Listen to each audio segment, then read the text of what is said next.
조직검사 결과지 발급과 해석, 판독 이런 내용에 대해서 한번 알아보겠습니다. 우선은 조직검사 결과지는 이게 이제 그 제거한 조직을 상세하게 현미경으로 보고 이 종양이 어떤 종류인지, 뭐 종양의 성질은 어떤지, 그 다음에 뭐 증식했다면은 어디까지 증식을 했는지 이런 것들을 확인해서 병리과 의사 선생님께서 기재하는 의무 기록입니다.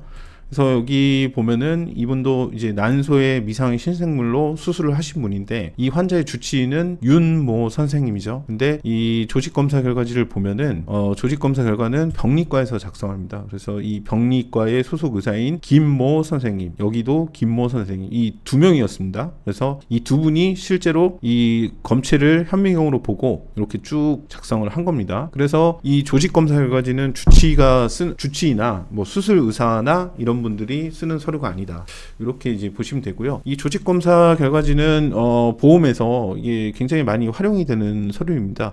그래서 필수 제출 서류로 지정된 경우도 있고, 그 다음에 뭐 보험금 심사에 필요해서 추가로 제출 요구를 받는 경우도 있습니다. 예를 들어서 뭐 가장 흔한 게 암보험인데, 암보험은 이런 의사 진단으로 인정하는 게 아니고 대부분의 가입자는 뭐 진단서대로 보험금을 처리한다고 생각을 하시지만 뭐 90년대 보험이나 지금 현재 보험이나 그런 규정은 전혀 없고요. 이 병리 의사만 진단할 수 있다. 그래서 이 병리 의사가 진단한 여러 가지 이제 내용이나 이런 것들을 보고 이제 판단을 하게 됩니다. 여기도 보면은 이 경계성으로 나온 게 확인이 됩니다.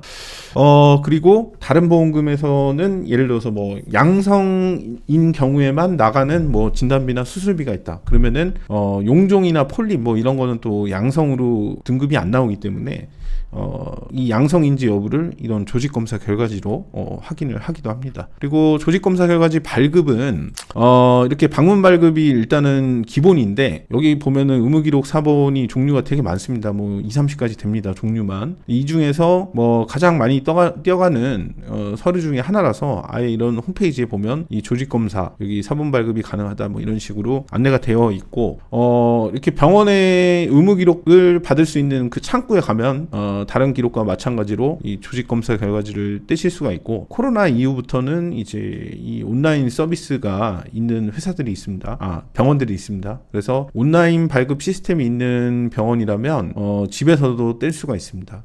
대신에 이제 뭐 인증이나 뭐 구비서류 이런 게 이제 필요할 수도 있긴 합니다. 그리고 병리과가 없는 병원들이 있습니다.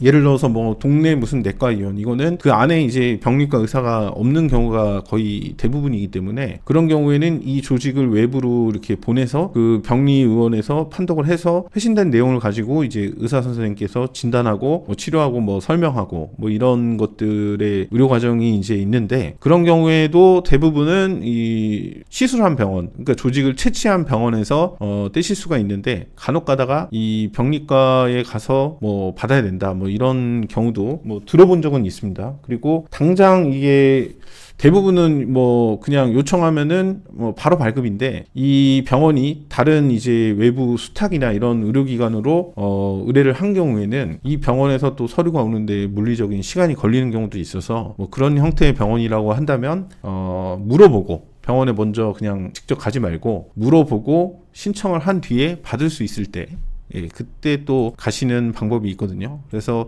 어쨌든 조직검사 결과지 발급은 이 온라인 시스템이 있는 데는 온라인으로도 뗄 수가 있고, 환자 본인인 경우에는 방문 발급도 가능하고, 제3자는 뭐 여러 가지 이제 구비서류가 있습니다. 이 보험사도 신청하고 이제 나중에 가서 받는 형태인데, 여기도 이제 구비서류를 첨부를 해야 됩니다. 자, 그리고 조직검사 결과지 해석이나 이 판독 소견 이런 것들이 굉장히 중요한 이유는, 이 보험에서는 이런 것 때문에 보험금 지급 여부가 크게 달라지기 때문입니다.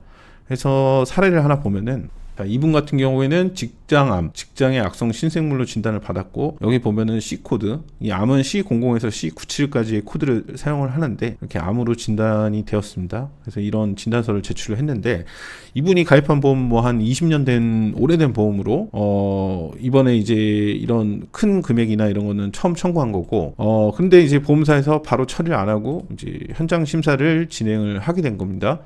그래서 소견서 같은 것도 이 환자 측에서 제출을 했는데, 여기에도 보면 직장의 악성 신생물 C20 코드가 있었고, 절제한 용종에서 암세포가 확인되었다. 그래서 추적 관찰이 필요하다. 요런 소견서도 제출이 됐는데, 아까 말씀드렸듯이 암보험은 병리과 의사만 진단할 수 있다는 규정이 있어서 이런 의사가 이 소화기 내과나 뭐 내과 의사가 암으로 진단한 사실이 보험금 지급 사유를 무조건 충족한다 이렇게 이제 보기는 어렵습니다. 그래서 이제 보험사가 현장 심사 배치하고 이 오래된 가입자인데도 조사 나와서 안 된다고 한 이유가 이제 이 병리 검사 결과지. 그러니까 뭐 조직 검사 결과지라고만 쓰질 않고 뭐 병리과에서 쓰는 거기 때문에 뭐 병리 보고서, 뭐 조직 병리 뭐 검사 결과지, 뭐 용어는 이제 좀 다양하게 쓰는데 어쨌든 뭐 내용은 같습니다. 그래서 이게 보면은 패솔로지컬 다이아그노시스라고 해서 병리학적 진단입니다. 그래서 이 병리 의사가 진단한 내용인데, 여기에 보면은 선종으로 일단은 나왔고요. 이 B번 종양이